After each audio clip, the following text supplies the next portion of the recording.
नमस्कार, मैं Sunil Sharma MNS media news service के खास कार्यक्रम आईना में स्वागत करता हूं। हम आईना हैं, आईना ही रहेंगे, फिक्र वो करें जिनकी शक्ल में कुछ और दिल में कुछ हो। आज आईना में बात करेंगे कैसे कोऑपरेटिव हाउसिंग सोसाइटी के रीडेवलपमेंट में मूल निवासियों को ठगा जा रहा है और एक ही फ्लैट कैसे दो लोगों को दिया गया। एक तरफ राज्य सरकार हो या केंद्र सरकार, सबको सुरक्षित और समय पर घर मिले, इसके लिए नए नए नियम कायदे बनाने में लगी है। वहीं मुंबई की हाउसिंग सोसाइटी में रहने वाले सैकड़ों लोगों के साथ अन्याय का सिलसिला भी जारी है। जी हां, आपको हाउसिंग सोसाइटी वाले पुराने घर के बदले में नया घर ना मिले तो पैरों तले जमीन खिसकना लाजमी है। यह सब हो रहा है गोरेगांव पूर्व पेरूबाग जयवंत विला कोऑपरेटिव हाउसिंग सोसाइटी में। पुरानी बिल्डिंग को नया और अच्छा बनाने की जिम्मेदारी सोसाइटी ने बिल्डर को 11 साल पहले दी थी, लेकिन बिल्डर ने बेघर हुए लोगों को किराया देना भी बंद कर दिया। सोसाइटी के मूल निवासियों को मजबूरन 2021 में 5 माले की निर्माणाधीन बिल्डिंग में रहने को आना पड़ा, क्योंकि उनको किराया देने को नहीं हो रहा था। यहाँ के निवासी सीनियर सिटीजन और पीजी बाबूराजन को पता चला कि A203 जहां वो रह रहे हैं, उनका फ्लैट है, यह फ्लैट ऑलरेडी बिल्डर ने किसी और को बेच दिया है। इसी की वजह से वो बाबूराजन बीमार हैं और पूरी तरह से बेड रेस्ट हैं।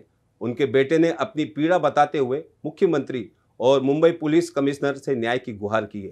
आप किसी को भी कैसा लगेगा अगर आपके फ्लैट में एक नोटिस आया कि समवन एल्स बायर उसने ऑलरेडी ये सेम फ्लैट खरीद लिया। What is that situation? मतलब वो एक्सपीरियंस हमने किया है। हमारा खुद का फ्लैट, हमारे खुद के नाम पे अलॉट हुआ फ्लैट किसी और को बेचा, हमें उसका नोटिस आया, लीगल नोटिस लेटर आया।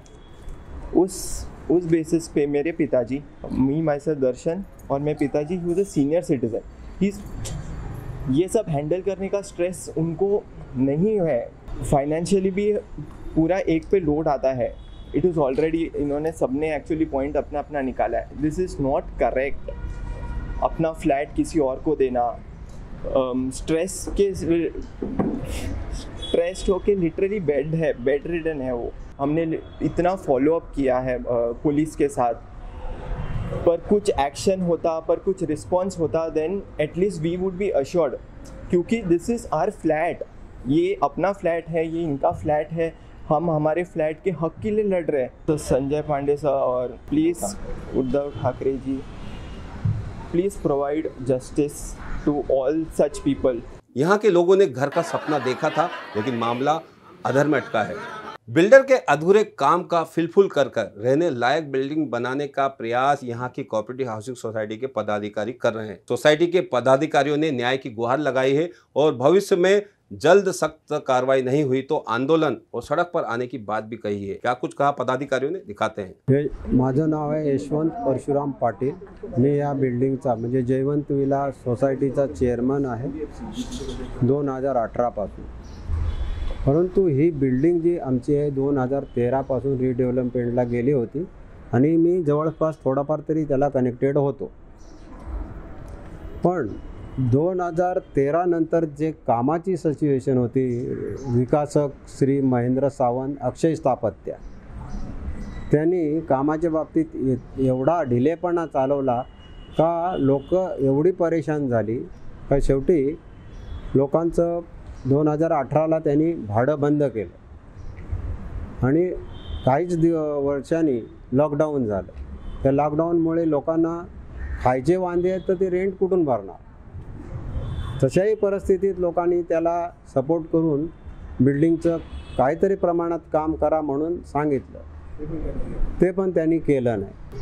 ह्या प्रकरणाची जर शासनाने किंवा पोलिसांनी व्यवस्थित दखल जर घेतली नाही तर आम्हाला आंदोलन करावं लागेल किंवा पोलीस स्टेशनला जाऊन धरणं धरावं लागेल किंवा आम्हाला रस्त्यावर उतरावं लागेल। मैं Nalin Chheda, secretary Jaywant villa cooperative housing society. Builder ने करीबन 8 साल से ज़्यादा का समय लगाया ये बिल्डिंग को कंप्लीट करने के लिए, वो भी उसने पूरा कंप्लीट नहीं किया है, सिर्फ 5 माले तक का ही कंप्लीट किया है।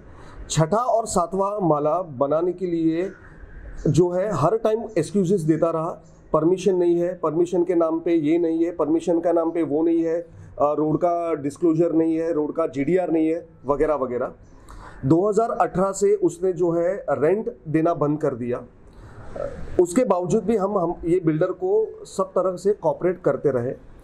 यहाँ तक कि हमारे 2 मेंबर को, ओरिजिनल मेंबर को, जिनका फ्लैट 6th फ्लोर पे है, उनको फ्लैट मिला नहीं है। उनको टेम्पररी अकोमोडेशन भी ऐसा फ्लैट पे दिया जो ऑलरेडी किसी को बेचा हुआ था, और जिसने खरीदा था उसने LIC हाउसिंग फाइनेंस से उस पर मॉर्गेज लोन लिया हुआ था। अभी आज हालत ये है कि वो LIC हाउसिंग फाइनेंस का जो मॉर्गेज फ्लैट है उस पर जो है LIC हाउसिंग फाइनेंस ने रिकवरी रेज किया है।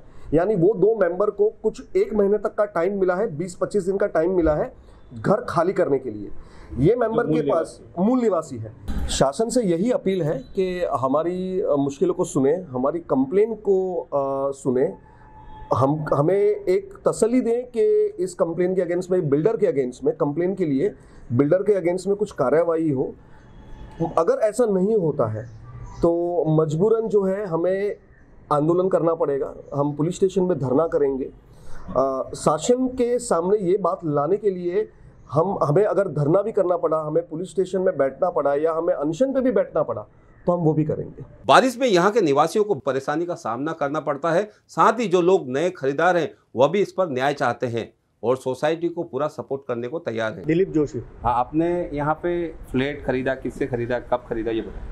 हम लोग बिल्डर से खरीदा, डेवलपर से खरीदा। यहाँ देखो, अक्षय स्थापत्य। अच्छा, सावंत, महेंद्र सावंत। कभी खरीदा, कितने में खरीदा, कब रजिस्ट्रेशन स्टाम्प ड्यूटी हुई है? रजिस्ट्रेशन 15-16 में हो गया होगा, 2015-16।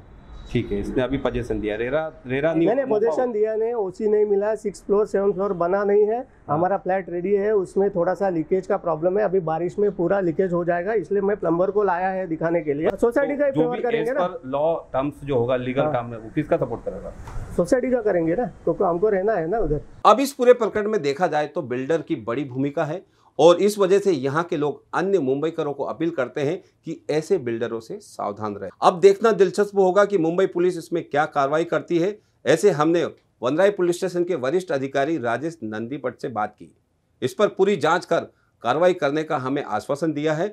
हमने बिल्डर महेंद्र सावंत को भी प्रतिक्रिया लेने के लिए फोन किया, लेकिन उन्होंने फोन नहीं उठाया। इस पर हमारी अपडेट और लोगों को न्याय मिले, इसका सिलसिला जारी रहेगा। आईना में मुझे यानी सुनील शर्मा को दीजिए इजाजत। नमस्कार।